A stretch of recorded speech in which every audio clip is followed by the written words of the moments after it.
Hello, good morning. Welcome back to the channel, guys. And if you're looking at the stock market, you could see it's a little bit confusing.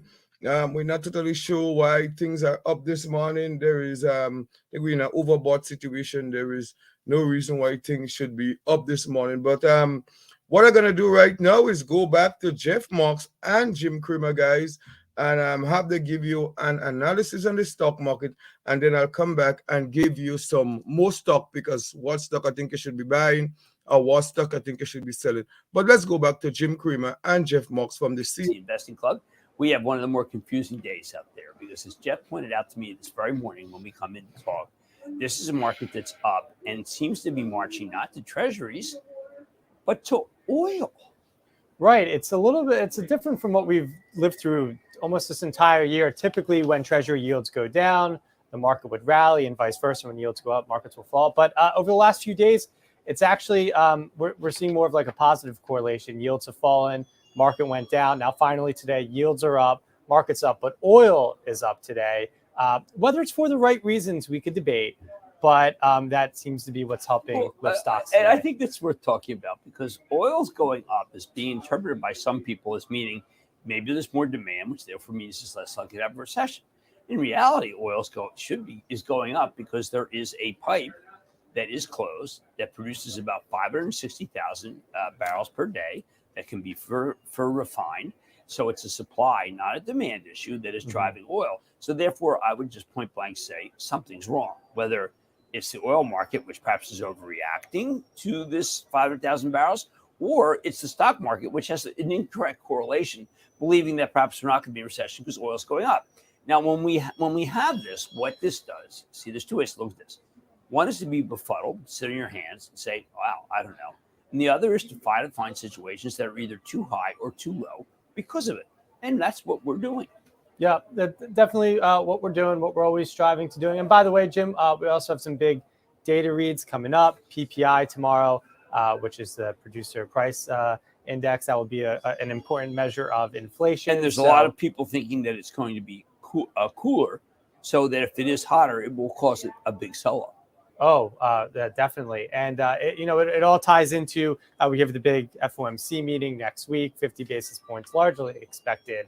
It's just a question of how high will the Fed continue to raise rates. Well, what I find interesting about this moment is we own some stocks. Can I just take for a moment, okay? Yeah. Disney, the theme parks are filled. Gasoline prices are as low as they've been in a long time. New CEO, Bob Iger, rather regarded as being a very competent CEO, particularly when it comes to the entertainment side, not the theme park, but the content side. And yet the stock's all the way back. And I say to myself, buy some. Yeah. I don't have a bear case down here at 92. It's given up all the gains since Bob Iger was announced CEO. So definitely interesting that has happened. Perhaps opportunity, as you call out. Right. See, I look at a lot of situations that are down 40, 50, 60%. Salesforce, I'm speaking with them soon. And I say to myself, okay. All right, guys, let me just talk a little bit about Disney. As you guys know, Disney has gone way back down. The last time they name a new CEO, and then the stock went up a little bit, and I said it was the time to get into Disney. What has happened since then? Disney has given up all the gains that it had already made. So Disney is way back down, and Disney has been pain for a lot of people. I don't know, maybe they should put back the dividend, because if the dividend is there, it will cushion some of the blow. But I still think Disney is a good stock. May not go back now, because Disney has a lot of opportunity if you buy that stock. You have the cruise line, the Disney cruise line. You also have the theme parks, and you have Disney Plus. So you're getting three different business in one. That's the reason why I love Disney, and I think Disney is still a great buy, guys. But just remember that if you buy a stock like Disney that has been under pressure, you're going to have to wait a little while. You're going to have to wait. I don't think you're going to see Disney come back to where it was, 180 stock the last time until maybe 2023, maybe summer 2023. But it might be a stock to hold, and you're getting it at 92. And if it goes to around the 200 mark, you definitely can make some money, guys. So consider buying Disney. Let's get back to Jim Cramer and this real company or not real company. Disney, about as real as it gets. They did hurt their balance sheet. They have yet to really come out and acknowledge that, which I find to be disappointing. Bob Chapek, clearly very good at theme parks. That's where he came from. Obviously, not that good at content. Content is a huge part of the company.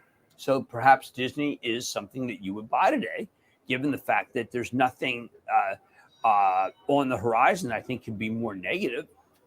In some ways, I would say, to use the term that you talked about, it's washed out. Yeah. And washed out is opportunity.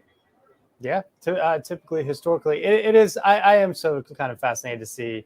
I think the market would have given Iger a little bit more of a chance, and that's why I'm just surprised that the stock's Right. pulled Well, back. I mean, let's. But it's been a bad week so far. But let's turn surprise into opportunity. You've got a situation where a person who is a seasoned hand comes in to a situation that requires a seasoned hand, and so it's a good opportunity, I think, to be able to say, I have faith that Bob Iger can figure this out. Now, what's there to figure out? Well, they created this Disney Plus, and it's costing too much.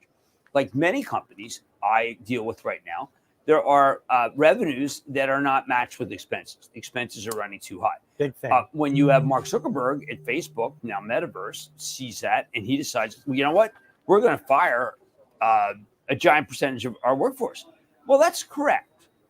That's correct, because shareholders deserve a leaner table of employment when things are not that good. And you talked about this the other day on Mad Money, in that a lot of these companies, they over extrapolated their growth rates from the pandemic. They overhired, growth has come down. Now they need to rationalize their business. Right. I've been working on a piece about these pieces don't just take a little time on advertising. It turns out that many of these companies were far more linked to advertising than we realized. Yeah. There was a giant spike in advertising, a lot of it driven by crypto. Sure. And that's all gone away. But the companies staffed up to meet the advertising. And now you have to de-staff. And it's not something they're very good at because they haven't done it. Now, unfortunately, I've been in multiple situations where I've had to do it. And it is a horrendous feel. But I had to save the institution. I think some of these companies should realize that their institution is on the line. No Salesforce. That's their institution. They're not on the line. But I do feel like that what you have to do is you have to look to see how many people you put on in order to meet demand when things were great, and say, you know what, we don't have that demand now. We're going to have to take some very hard decisions. Well, I think we do need to talk about Salesforce. Downgraded again today, this time from Baird, citing some executive execution risk. Now that there's been some turnover there, obviously Taylor. Macro, uncertain macro. I think this turned around. I said, look, maybe it is an opportunity. I'm not trying to be have so much hubris, but there is a possibility. This is a real company, and anyone what first attracted me to Salesforce, other than, and this was at $8, bought the product at Street and got a very big lift. That is not unusual. It is a product that works. Now, it's now 7 products, 7 verticals, all under one roof. Perhaps this should be rationalized differently. Some people feel the technology is old. I feel the technology is good. And if the technology is good and the company's well run, which historically we felt until this Brett Taylor thing, then maybe it's an opportunity. Now, Brett, obviously, according to the Journal, butted heads terribly with Mark. I have to tell you, I did not see that. But you know what? It's not about friends; it's about money. And all right, guys, let's come back and let's have a discussion, guys, about Disney, guys. As we guys know, we think Disney's a buy. I didn't agree with Salesforce right now being a buy. I don't agree with that, but I think we still would like to see a drop with Salesforce before we could consider buying Salesforce. But we think that Disney is a buy, guys. So continue watching the Investment Club, guys, and thank you if you're watching us. And the guys on my Patreon, please check your email for some trade alerts today. Anyway, guys, thanks for watching the video. Don't forget to comment and subscribe.